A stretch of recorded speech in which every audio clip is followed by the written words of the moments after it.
один вопрос. Вот сейчас зона ответственности появилась у лесников. Сейчас их пытаются, так сказать, привести к ответственности. Какие наши дальнейшие действия? Я так понимаю, там очень большие проблемы с полномочиями именно по лесам. По полномочиям, на самом деле, никаких вопросов нет.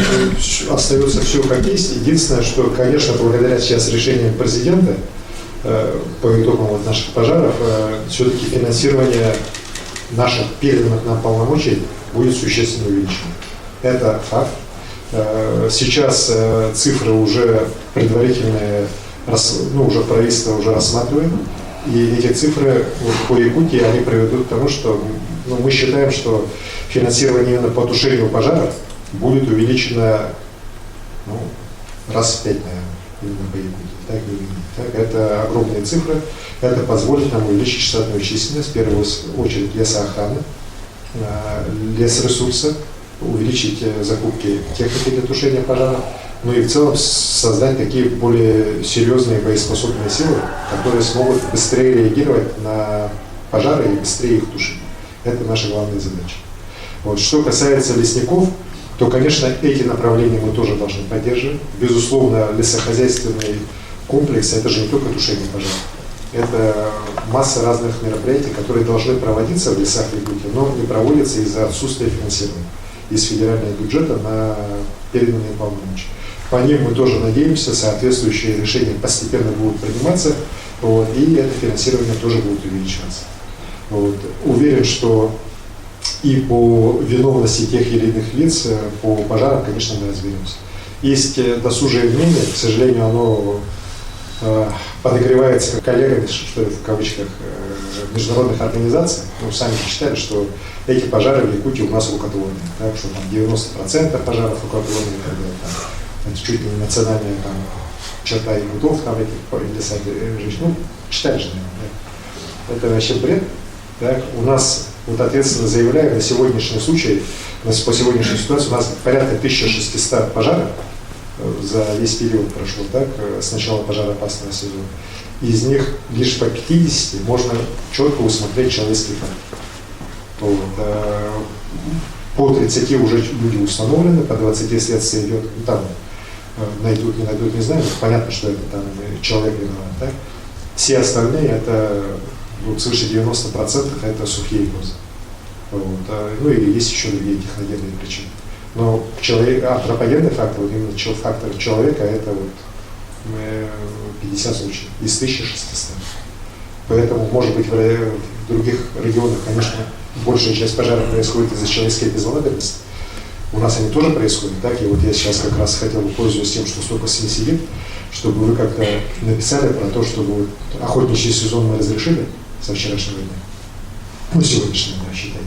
Вот. Все-таки, чтобы охотники тоже очень осторожно вели себя в лесах. Леса очень сухие, вот эти дожди и так далее прошли они как слонодробинка. Да? Поэтому надо, чтобы вели себя очень осторожно, аккуратно, берегли природу, не допускали возникновения пожаров.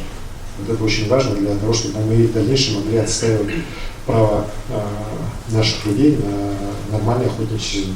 Не скрою, на меня было огромное давление, чтобы я охоту не разрешал до вчерашнего дня. И различных ведомств, и, конечно, якобы защитников диких животных, которые у нас есть.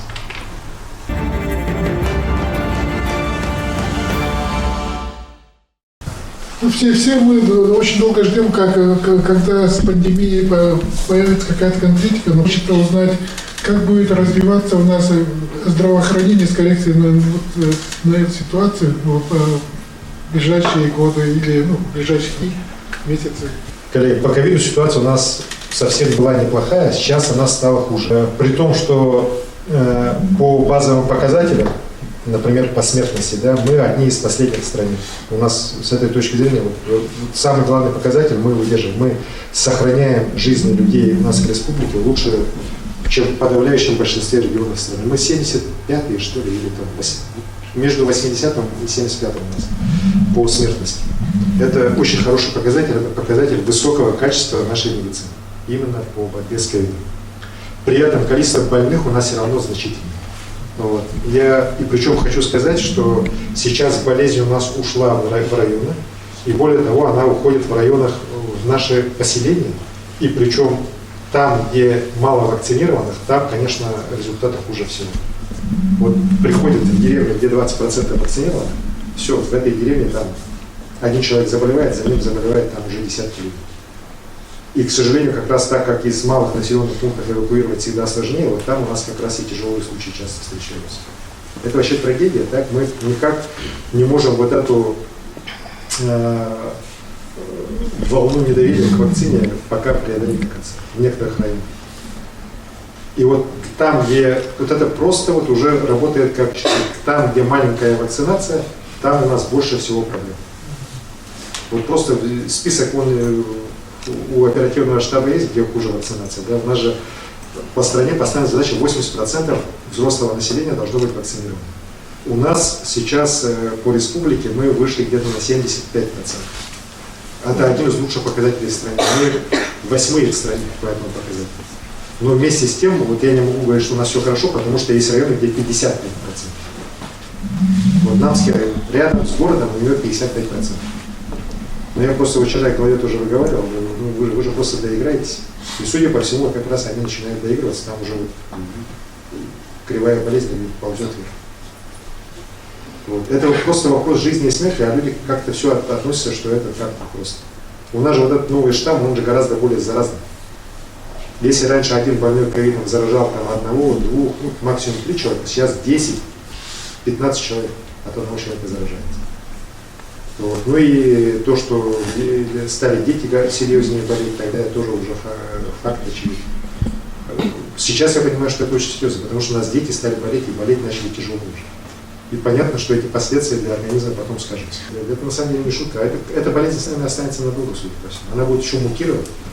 Вот. Сейчас уже говорят о том, что вот эти ревакцинацию надо обязательно полгода проходить. А вы сами не болели? Нет, я не болел. Я вакцинировался. Да. В прямом эфире. Так все считают, что я... Там опять же писали, что я там... Вот как некоторые говорят, вот эти, которые критикуют, вот писали, что это точно водой, так, это никак не может быть вакцина. Я вакцинировался, а потом я уже ревакцинировался. У меня уровень антител сейчас там, последний анализ я сдавал 15.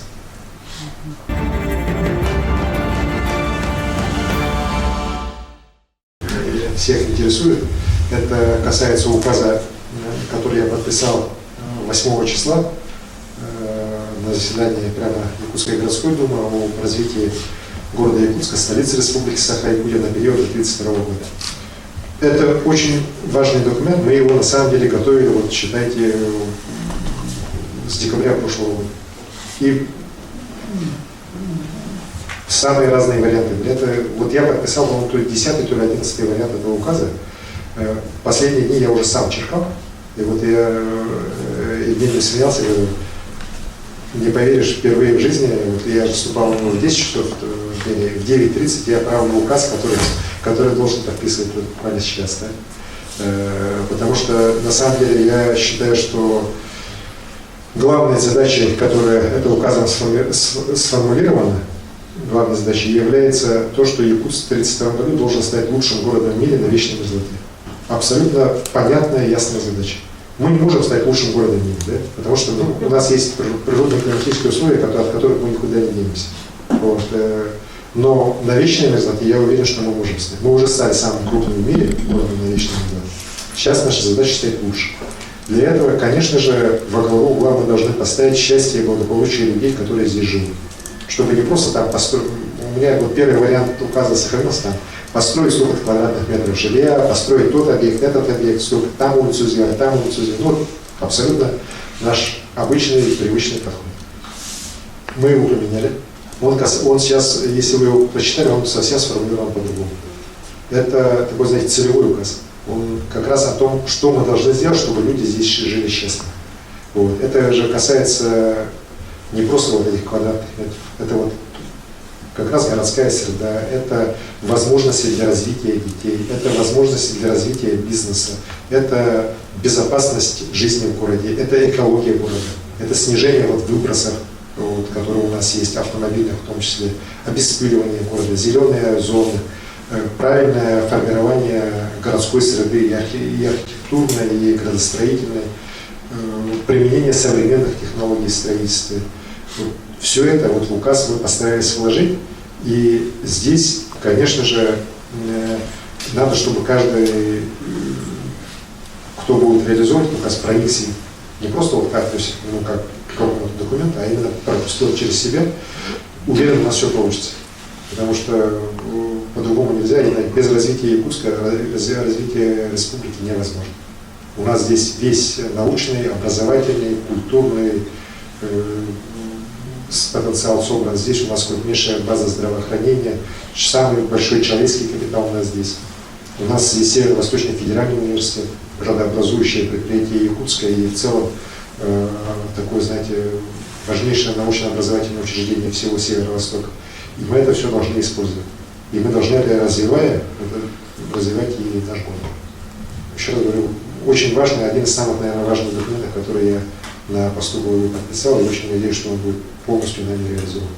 Такой вот вопрос. У нас же сейчас хорошо развивается промышленность, вообще активно, да? Планируются ли какие-то, это добровольные же пожертвования фонд производится, других недропользователей, помимо Алроса? Все-таки ведь средства Алроса – это основа поступления целевого фонда.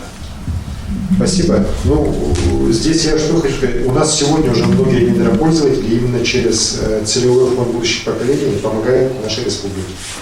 Вот, в том числе, например, Роснефть. Вот, благодаря его пожертвованиям целевой фонд будущих поколений сейчас уже достраивается, и в ближайшие месяцы уже вступит в строй здание Малой академии наук вот здесь недалеко.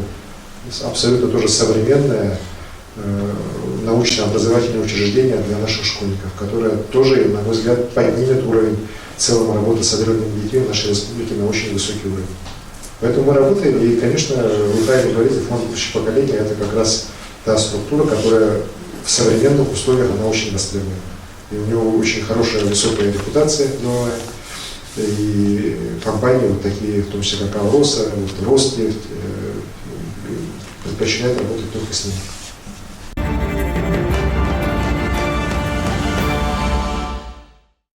Видеоматериалы с телепрограммы «Точка взаимодействия» вы можете увидеть на YouTube-канале Округ ТВ, а на своем телефоне или на компьютере набираете Округ.ТВ, смотришь и комментируешь. Интернет-ресурс Округ ТВ.